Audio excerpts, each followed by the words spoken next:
Today's guest is building one of the strangest and fastest growing pet categories in America, chickens. If you think that sounds niche, think again. 12% of US households now have backyard chickens, up from 1% just 10 years ago, making chickens the third number pet in America, behind only dogs and cats. And that explosive growth has created a multi-billion-dollar market hiding in plain sight. Sean Warner and his co-founder started by farming insects in a greenhouse, trying to sell protein into industrial poultry. Then discovered the real wedge: pet chicken owners willing to pay 2 to 3x for high-quality, sustainable protein. In this conversation, Sean breaks down how starting an industrial pet led them to the real consumer opportunity, the key to building trust in a niche, deep education, expert customer support, and zero cash grab products, how negotiating outbound freight and the maturation of the insect protein industry unlocked major margin expansion, CAC behavior in a niche industry, and why Grubbly hasn't seen the spikes everyone else assumes, a playbook for LTV expansion, which includes bundling, cadence optimization, and 55% 12-month subscriber retention, and the SKU they launched way too early, and the one they wish they launched years sooner. Welcome to In the Money, an exploration of whether you can still make money in D2C and CPG. We talk to some of the most interesting $5 million to $50 million founders, operators, investors, and acquirers to ultimately answer the question, is D2C and CPG still a good business? Hope you'll enjoy the show. Sean, we're going to kick off with some knowledge for our listeners, which is, I think when you and I first connected around a year and a half ago, you told me that chickens were the fastest growing pet in America, which kind of floored me. On this pod, we talk a lot about kind of markets and that markets dictate so much. You have such a huge tailwind at your back with the growth of chickens. Maybe share with us, is it true that chickens are the fastest growing pet? You're selling insect feed. Talk about that. And then, what's it like working in such a fast growing market? Yeah, I will also say when I tell people that chickens, to my understanding, I believe they're the fastest growing pet category. There might be another more niche category out there. But when I explain this to people, a lot of people do a double take just because, people have heard of pet chickens and they think it's far more niche than it actually is. But it's seen amazing growth over the past decade or so. A couple stats on it. I believe the USDA estimated that about 0.5% of US households had pet chickens around 2017. And it was growing steady before COVID, but COVID was actually a pretty large catalyst. Both, I think, the initial supply chain scare, the number one reason for having chickens is for the eggs. So I think that was a large push of it. But also as people were home, they were getting into new hobbies. So I do think that was a very large push of that. But right now, it's estimated that about 12 to 13% of U.S. households have pet chickens, which puts that upward of about 17 million households, which actually makes pet chickens the third most popular pet in America behind dogs and cats. And there's even recent polls that suggest that over the next 5 years, another 13 to 14 million households will get into this category, which that would put that upward of about 30 million households, which for comparison, right now, there's about 40 million households with cats. So, while this is a far more niche category than traditional dog and cat, we do estimate that this industry is about $4+ billion a year in the United States alone. And we think that's going to continue to grow in future years. And then I guess really on the kind of insect side of things, so we actually found the pet chicken space through customer discovery. We originally started off as an insect farm, and our original goal was looking at large-scale poultry, large-scale aquaculture, more on the commercial scale. And we quickly found out that the sheer size of the agricultural industry is actually a barrier of entry. We were still growing bugs in a greenhouse in my parents' backyard, speaking to chicken farms that needed 50 metric tons of protein a week to keep up with production. And that's how we found the pet chicken space. It allowed us to sell smaller volumes at a higher price per pound because pet owners are willing to pay about 2 to 3 times the price of protein for high quality protein compared to commercial farmers. So when we really got into this, I didn't know much about the pet chicken space. I didn't even really know it existed. But luckily, we found this space and we've been able to really grow and evolve with it. And kind of on top of that, we've also helped kind of push the insect industry into avenues where they actually can sell their protein, because that was a challenge of a lot of these insect producers kind of moving from pilot facility into commercial facility, where originally the price per protein was quite expensive and the end goal was to get into commercial animal feed, but they kind of needed a stepping stone to get there. You've built now a pretty engaged niche community in pet and agriculture, not just a meta business. How have you done that? I will say that entirely comes down to the team. We surround ourselves with experts both on marketing, supply chain, within pet chicken. But I will say I do think a large portion of it does come down to one, developing products that are actually beneficial. We've always told our customer base we're never going to make a product that is basically just a cash grab. We want there to actually be a tangible health benefit to the chicken. But then on top of that, I do think one of the other important factors is our customer success. And we basically have partnered with a ton of very knowledgeable people that have pet chickens themselves, so that when we do get questions from customers, we actually can provide the proper information to them. And that is important because we have a wide range of customers that have had chickens for either 50 years, or the brand new people that have just gotten chickens and send us an email freaking out when their chickens go through molting for the first time, that they're losing feathers thinking that they did something wrong. So there's a pretty wide range of education that's needed within the industry as it continues to grow. If you're running operations for an e-commerce brand, you know how hard it can be to keep fulfillment running smoothly as you grow. As your e-commerce brand expands into new markets and channels, logistics only gets more complex. So how do you make sure your fulfillment solution actually helps you scale? ShipBob is a modern fulfillment partner built for fast-scaling e-commerce businesses.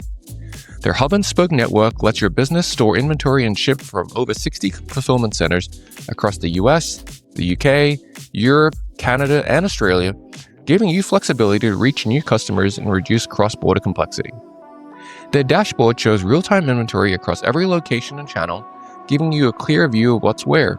That kind of global network advantage helps streamline your operations, improve delivery experiences, and support expansion into new markets. If you oversee operations and want fulfillment to work for you, not against you, visit shipbob.com/podcast for a quote. That's shipbob.com/podcast. And with that, are you looking at the customer service cost line and saying, hey, we need to kind of make sure this is within budget? Or are you pretty flexible in saying, look, if our customer is interested in talking to us, we want to engage with them as deeply as possible, and it's kind of blended between customer service and marketing dollars? Definitely the later. We have no intention of outsourcing customer service internationally, and not that there's anything wrong with it, but we really want to lean on industry experts for that. And another thing that we really lean into from our customers is actually on the product development side. We have an idea of what people are looking for, but really speaking with the actual chicken owners and hearing what they want to see in the market really drives our new product pipeline as far as product development. So, I will say I absolutely love our customer base, but they are definitely a key factor, driving Grubbly forward. Speaking of product, is there an operational improvement that you've made in the last 12 to 18 months that's really moved profitability forward? I know in pre-recording, we were talking about the strong year that Grubbly's had. Yeah, an operational improvement, whether that's forecasting, waste reduction, packaging, something else. Yeah, I would actually say it's been a pretty big year for us in making improvements and optimizing both supply chain and marketing. I'd say the two largest improvements, one was just outbound shipping. We mainly sell direct to consumers through our website. And with that, because we're selling, 5-pound bag of treats or 30-pound bag of feed, the outbound freight it's a pretty large COG item. So really negotiating prices with FedEx around our specific dimensions, we saw a pretty large improvement on margin around that. But the other large factor is just the continued development of the insect industry itself. It's estimated that nearly $2 billion has been invested into the insect manufacturing over the past 7 or 8 years around the world. And as these larger facilities come online, they're becoming more optimized, more efficient, and their price of protein has to basically drop as it is starting to compete with more traditional proteins on the market. So as we've worked with some of these insect producers from their pilot facility, where we were buying grubs at $5 a pound years ago, that is finally coming to fruition, and we're seeing the benefit of these larger facilities opening up, and that really contributed to a pretty large cost savings. And sounds like only likely to continue. Yes, it's, because the end goal for the insect industry is really catered toward either like large scale poultry or large scale aquaculture. And with that, most farmers operate on pretty razor slim margins. So, really the main goal of the insect industry is to largely try and push to replace fish meal, where fish meal, about 20% of the ocean's catch every year is derived into fish meal used across all different ranges of either pet food or livestock feed. And, the overfishing of our oceans, the price of fish meal has spiked over the past number of years. So I think the goal is to try and get down to about $1 a pound for insect protein. And we're not there yet, but we're definitely moving in the right direction. CACs in niche categories can be pretty volatile. Maybe if you can share your CAC journey over the last year or two, any spikes or collapses, and then what did that teach you around kind of price elasticity, messaging? I will say, luckily enough, while we are niche compared to like dog or cat, the market is still, it's large enough that we really have not seen a spike in CAC as we've continued to grow. I would actually say the larger issue we've had on the CAC side of things more so has come down to, like as an example, the Apple iOS change in 2021. I mean, I think that affected every CPG company, but that is where we saw the largest CAC, just spike through the roof. So there have been times where we've had to basically pull back on ad spend, go back to the drawing boards and revamp certain marketing strategies, as far as, increasing creative and, different channels. But as far as CAC rising for market size, luckily we haven't really had that issue. And given the market size and the growth that it's seeing, I'm pretty confident we could still 10x our revenue from here. That's incredible. Is there anything that you've seen in the last year around creative or messaging that's worked particularly well? So historically, Facebook and Instagram has been our bread and butter. We've dabbled, like this year we did experiment with TikTok Shop, and I will say we just didn't quite see the results. I think other industries have seen far better results there. But right now, the largest aspect of our spend does go to Meta. We are exploring longer form video content for YouTube right now, and really looking into a handful of different partnerships that we want to lean more into. But then, with that, I just think the other side of it is just general education. It's just a lot of people don't even know the insect industry exists, or, they hear pet chickens and they kind of question what I even would need to get into having a pet chicken. Let's talk about LTV, the other side of CAC. So I imagine that once someone's a Grubbly customer and they're happy and the chicken isn't losing its feathers, they're sticking around. What have you learned about LTV expansion? Is it new products, optimizing the subscription cadence, something else? It is all of that. But yeah, it's one of the benefits, like we do have so as I kind of mentioned before, it comes down to offering a great product that the chickens actually need, and then offering great customer success. That is what we really do pride ourselves on. But one of the benefits that we have is that we do have an incredibly strong subscriber base. So with that, we have really tried to push on how do we maximize our LTV. The number one reason for subscribers canceling is because a predator, either one, they had too much product, or a predator got into their coop and wiped out all their chickens. So that's obviously always hard to hear, but the positive thing is that if you have had chickens, odds are you'll probably jump back into it, maybe not immediately. But with that, the other large initiative that we have made that has increased LTV has been the new product development. And that is specifically trying to develop products that bundle well together, whether that's like a chick starter pack for people that are just getting into the industry, or an omega egg booster, where we have a certain product that you can basically make omega enriched eggs at home. But it's really looking at both packaging sizes that we can basically put all the products together in a single box to cut down on that outbound freight. So I will say our subscriber retention when looking at LTV is one of the stats that we're most proud of. We have a 55% subscriber retention at 12 months, which when you compare that to the pet industry average for a company our size, it's around 31%, which is closer to our 36-month subscriber retention. So the benefit is that once we get a customer with chickens, as long as the chickens are hopefully still doing well, we'll keep that customer for a while. Why do we love Numeral? Well, here's the good, the bad, the ugly. The good is that over 2,000 e-commerce store owners just like you use them for sales tax compliance, including brands like Graza, Ridge, Grunz, and 8 Sleep. The bad is that none of us got into this to spend a ton of time on sales tax and admin, which is why Numeral is able to help you in 5 minutes or less get full coverage, deal with registrations, ongoing filings, and compliance. It just all happens in the background. And the ugly is that not a lot of store owners know that sales tax is actually personally guaranteed. Said another way, that the states could end up coming after you personally if you're not on top of it. Even being a modest $5 million store owner, you could have Nexus in 20 to 30 states. Again, Numeral helps you stay compliant, and they even guarantee their work. That's why we love them. Go and check them out at numeralhq.com. And then, is there a SKU that you feel like maybe you launched too early that didn't hit, or maybe even one that you wish that you launched sooner? Yes. So one that I really wish we launched sooner was actually our hemp bedding.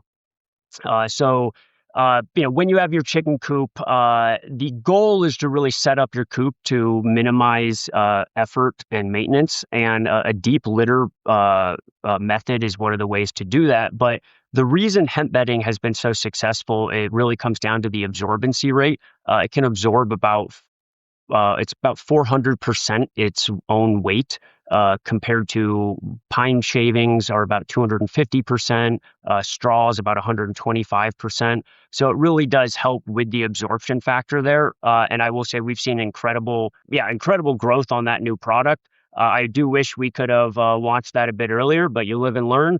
And then one that I will say, we probably launched too early was actually a dog treat that we experimented with. Now, granted, this was way back in 2021. And really, I still think there's opportunities within traditional pet. I think it is a different educational sector, and we would need to lean into really the fact that insect protein is hypoallergenic to most dogs and cats because they haven't been exposed to it in a high enough threshold to really develop allergies. So there are a number of health benefits for it. But we really launched that without having the proper marketing budget to compete in that space, just because there are so many different players in the dog treat category. So I will say that is something I want to circle back around on at some point in the future, but we definitely launched that a bit too early. I know that in pre-recording, we're talking about kind of the bigger vision, that insect feed for other species, cats, dogs. How do you balance staying focused on what's currently working versus broadening the protein platform? That is a great question because it's kind of the ongoing battle. I think both Patrick, my co-founder, and I, we would love for Grubbly to become an omni-pet brand at some point. And the real benefit there is we can lean on our existing customer base with chickens, where 80% of our customers have dogs, 60% have cats. So I think there are very interesting opportunities to expand, but right now we are entirely laser focused on the pet chicken space. Again, I think we could still 10x our revenue. But it does come down to the insect protein itself offers such a wide range of benefits to a very large number of animals. I think the approach more so comes down to actually, again, kind of education, where there's still a stigma of insects in Western society, which I fully understand. So that is where I think dog and cat might be pushed further down the road versus, if we were to break into the reptile market with bearded dragons or amphibians or even the aquarium fish market, it's a much easier sell to educate the customer of why that insect protein is beneficial to them compared to what is traditionally on the market versus the dog and cat, which again still has health benefits. It's just there is the entire educational side of it. You were D2C first. It's still your primary channel. I think you guys are on Amazon, and I think in my research found that you're also on Chewy. Will we see you in retail next, and how do you think about channel mix? Yes, so we are actively exploring retail conversations with some pretty large retailers. So hopefully in the near future, we will be on some store shelves. But we're actually the anomaly within the pet chicken space. I don't know exact statistics, but I would guess that 80 to 90% of all pet chicken feed is sold through brick and mortar stores. So I actually think there's a huge growth opportunity there. And because of the growth of the pet chicken space and kind of the backyard farm and ranch space, a ton of these retailers are actually expanding their farm and ranch section. So that is one of the key points that they're basically trying to bring in new products to actually fill store shelves. So that is where we're actively engaging with a handful of large retailers around that right now. Yeah, it's incredible. Is there something that you insourced versus outsourced you do differently if you were starting today? Yeah, we've, like a lot of companies, we've had our ups and downs over the past number of years. At one point, we did have all of our marketing insourced, where we had a full marketing team, and it worked for a while. Ultimately, we've actually found better success outsourcing it with a marketing agency. I will say, obviously, finding the right agency is the key factor there. It's hard to say if I could go back in time if I would change anything, just because a lot of it comes down to you live and you learn. And, it's all it would take is the wrong agency for us to work with for me to entirely change this answer. So I do think it comes down to kind of where the company's at, what the growth, year over year is looking at and what the opportunities look ahead. Right now, I feel lucky that things are running pretty smoothly with aspects being outsourced, but that doesn't mean that we won't bring it in-source at some point in the future. AI, AI, AI. Everyone's talking about it, and you're worried you're getting left behind. Meet RichPanel, an AI-first customer support platform that's built for one thing: making support faster, smarter, and cheaper for e-commerce brands. Something you can actually feel smarter about using. RichPanel combines a unified inbox across email, chat, and socials, a customizable self-service portal that customers actually use, and Sidekick AI, powered by GPT-4, which learns from your past tickets to suggest on-brand replies. Does it actually work? Well, with RichPanel's guarantee, you get guaranteed 30% cost savings when you switch from Zendesk or Gorgeous, 30% automation to reduce your ticket volume, and a no-risk guarantee that if RichPanel doesn't deliver those results in 60 days, you get a full refund. That's why top brands like Ridge Wallet, Jones Road Beauty, and Pella Cases are already using RichPanel to save hundreds of thousands in support costs. Time to start letting AI work for you. Head to richpanel.com and start your free trial today. Real savings, real automation, real AI that actually works. What's been the single biggest win in the last year, whether that's operational milestone, a new SKU, something else? Single biggest win has actually been reaching positive cash flow this year. So I know it's been a long time coming, and that really can largely come down to some of the large margin improvements that we've seen optimizing the outbound freight, as well as just the continued improvements of the insect industry. So I will say that was it really opens up a handful of different opportunities for us. We're not as reliant on raising capital, and it offers, additional expansion opportunities. So I would definitely say that was the biggest win this year. And is that something that you set out at the start of the year as kind of a key initiative and said, hey, we need to improve gross margin by X points? That was actually this year's initiative. So I am very glad that we achieved it. It was kind of a combination of, in a positive way, the perfect storm, where we were getting updated pricing from FedEx. We were getting updated pricing from insect producers as larger facilities were coming online. And obviously raising capital comes with dilution. So trying to avoid that was really the large goal from both ourselves and our investors. So that was really the main goal of this year. And I'm incredibly happy that we've been able to achieve that. That's awesome. That's amazing, Sean. Is there a tactic, channel, or a piece of tech that's working especially well for you right now?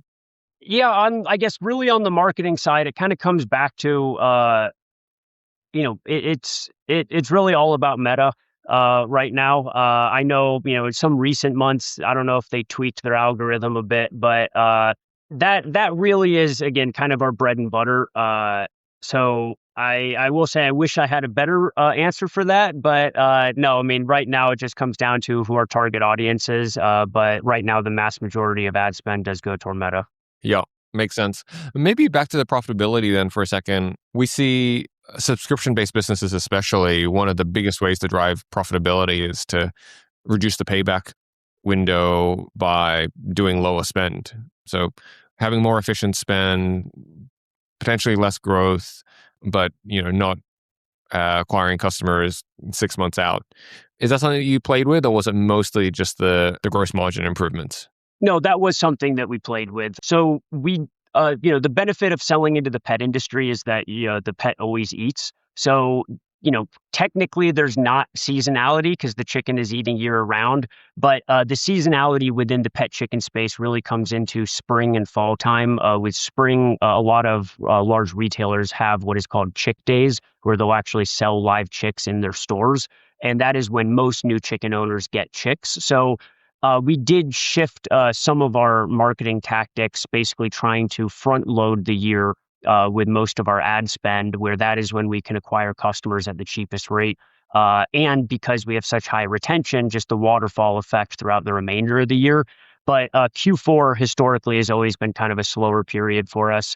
We're going into winter. The chickens do need some higher protein as they go through molting. But I jokingly say, chicken feed's not necessarily at the top of most people's Christmas list. Yeah, fair enough. Sean, as we head towards a wrap, is there anything you're looking for from listeners, channel partners, collaborators, investors to accelerate the next phase of growth? Yeah, I mean, we're always looking for additional partners, collaborators, whether it's individuals kind of in the backyard chicken space or gardening space that we could partner with on YouTube or Instagram.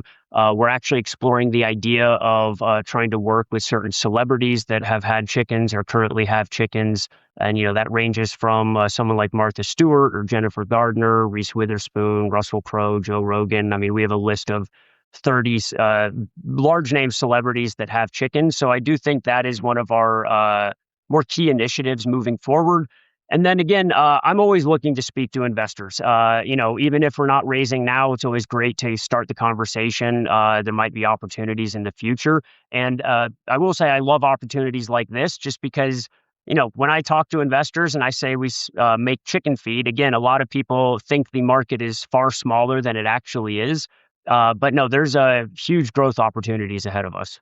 That's a great call to action for both celebrities, their agents, as well as investors. Grubbly's I know we've gotten to know each other over the last year. It's an incredible business, now at scale, profitable. So, I really appreciate you coming on, Sean, and look forward to next time. It's my pleasure. And I will gladly come on a second time.